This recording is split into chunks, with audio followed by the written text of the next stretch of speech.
Why are we quitting? They sounded good, didn't they? Amen. Thank you.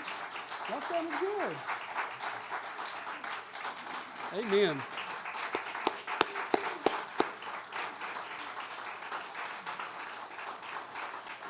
Amen.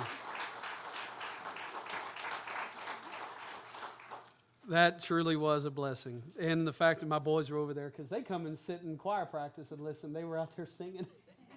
And I'm like sitting there going, but that's awesome. Y'all sounded wonderful. I want to give you a brief word this morning. And it comes from Matthew's account of the gospel, beginning in chapter 28, verse 11 down. Let me read this to you. In verse 2, and we'll get to verse 11. And behold, there was a great earthquake, for an angel of the Lord descended from heaven and came and rolled back the stone and sat on it. That had to be an visually just crazy sight, to see an angel just, bam, slam out of heaven, move a stone, and then sit on it. That'd be something I'd do. Look what I did. His appearance was like lightning, and his clothes white as snow. And for fear of him, the guards trembled and became like dead men. I looked at tons of commentaries this week. I even went back to a commentary set that hails from the 1500s. Nobody talks about these guards except that they fainted. That's it. And there's more to it. There has to be. I mean, the fact that it's there, and just for them to know that they fainted. But I do want to point out, this earthquake that happened was not like an aftershock.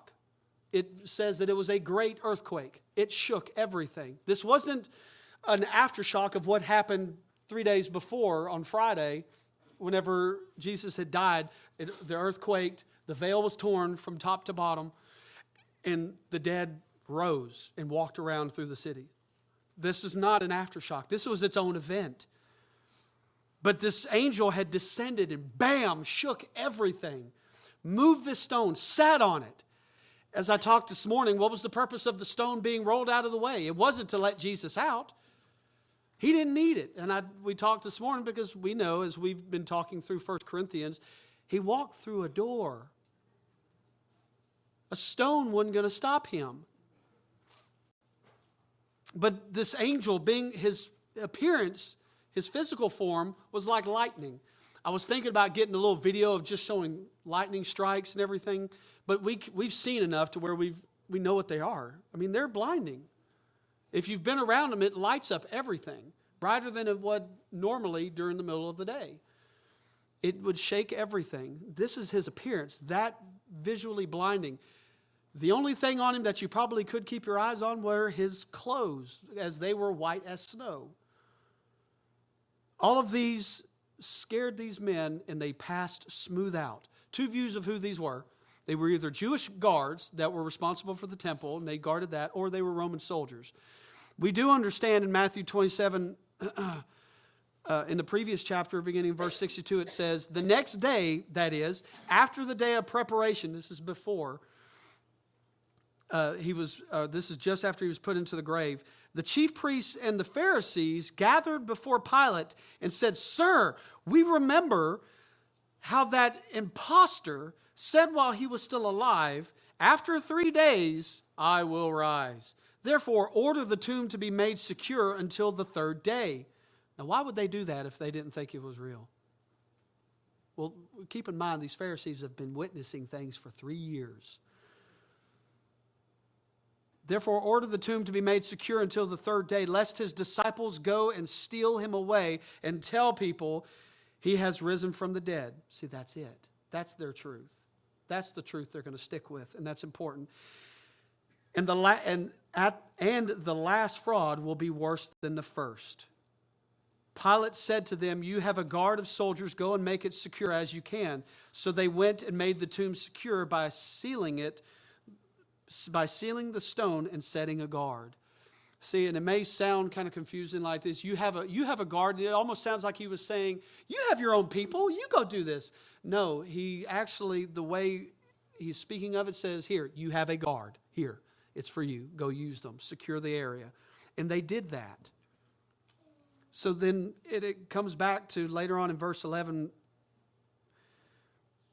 where we get more evidence of why these were Roman soldiers. But if they had been found that the body was missing and these Roman soldiers were there, one, they're dead men walking.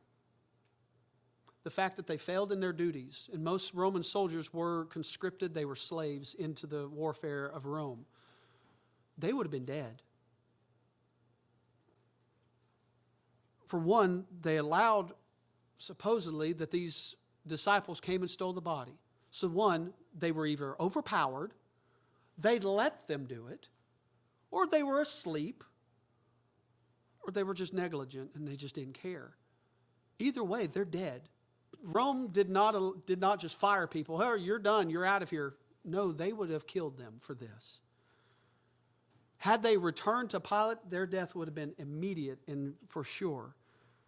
But these men witnessed and saw something so miraculous and spectacular at the end. But listen to verse 11. While they were going, behold, some of the guard went into the city and told the chief priests all that had taken care of. Funny fact, the guards, as it seems, what it's talking about here, as they were going, meaning as they were going back to get the disciples, because after, in this previous part, the women had already gotten to the tomb and they were heading back.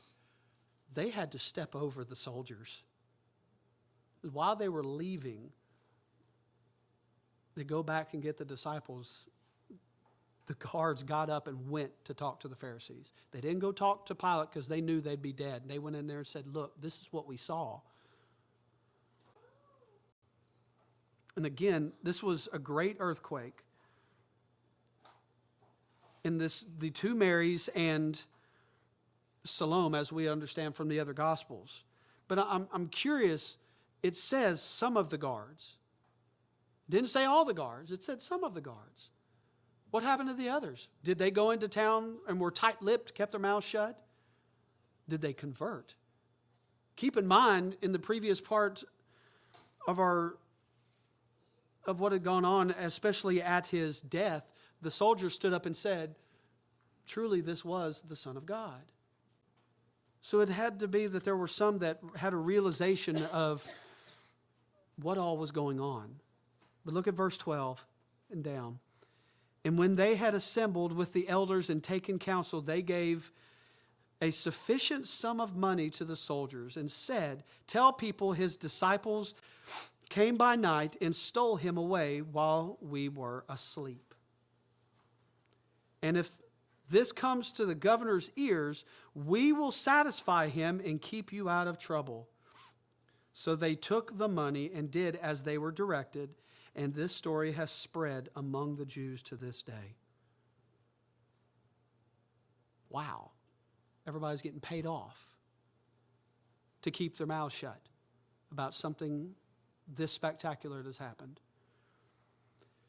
There's a new bill that's being tried to be put through the Senate, and I think it kind of is getting slowed down, but it was called the Do No Harm Bill. And it actually clarifies the Religious Freedom Restoration Act. It's intended to protect religious freedom without allowing the infliction of harm on other people. Hold on. That sounds reasonable. That sounds right. It would amend that Religious Freedom Restoration Act in order to restore the original intent, that's quote, what they were intending by it, by specifically exempting areas of law where the Freedom Restoration Act has been used to bypass federal protections. Now, that wordage came from Congress, and they get wordy on stuff, so most people like us are like, huh? But let me clarify. Faith groups would no longer be able to use Religious Freedom Restoration Act, or the fact that we have rights as religious objectors to certain things, to justify faith-based exemptions in their specifics on civil rights laws. But it can be used to restrict publicly proclaiming the gospel, publicly proclaiming truth, outdoors, anywhere. Can be used to restrict all that because it's offensive and it can hurt feelings. That's why it's called the do no harm, because if I hurt your feelings, I am harming you. This is a way of restricting where religious events and proselytizing, evangelism, concerts, public arenas, especially out in open air arenas. We got the Wild Game Supper. For those of you who know about it, if you know somebody that is lost, that is a perfect event to send somebody to. It's not for Christians. It's meant to be a gospel presentation for people. Send people to that event. But last year, I think it was in the open air pavilion. Yeah, if this goes through, that won't happen anymore. Because it's in an open arena and somebody could walk by and be offended. You have done me harm. In other words, keep Jesus in the church and out of the world. The bribing of Judas, the soldiers, lying to Pilate, trying to discredit his followers, spreading false information. They will eventually put people on trial, stone them, hang them, cut their heads off, boil them in oil, flay them, crucify them. All to subdue this. They are arresting pastors in Canada for preaching the truth and speaking against any of this information that I said. There are pastors currently serving in jail right now because they stood on the gospel and told the truth. There were people that came to the congregations waiting for them to say it. It's not that far off from America.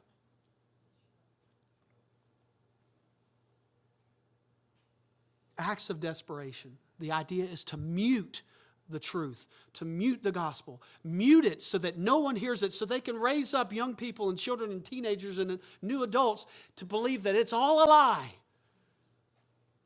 They're going to do everything they can. Trust us, we're the government. Don't believe anything these Jesus people are talking about. All of this today, and then we see from them trying to hide the fact that Jesus rose from the grave, is to stop the spread of truth. Why? Because they're scared of it?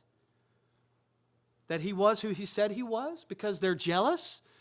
Because he did all these wonderful things and proved them wrong, that they were deceitful, horrible people that were misleading God's people, these Pharisees? Because he had their attention, faith, hope, and trust of God's chosen people? Because they were selfish? Because they would have to surrender their will over to God and allow him to rule their lives, which is what people in this world do not want to do. Yes to all of those things. Today you may think that this whole Jesus thing is fine to help you be a moral person. All this Jesus stuff is all about just being a good person. A good person did not come out of that grave. The Son of God did. The one who conquered death did. You have no choice or no ability to conquer death. And being a moral person will not defeat death for you. Only the one who actually conquered death is your hope. Jesus, if you put your faith, hope in him, because he isn't dead, he is alive. Because he is an authority, he is the authority over death. And because of that, we have hope. He is our living hope. Can I pray for you this morning?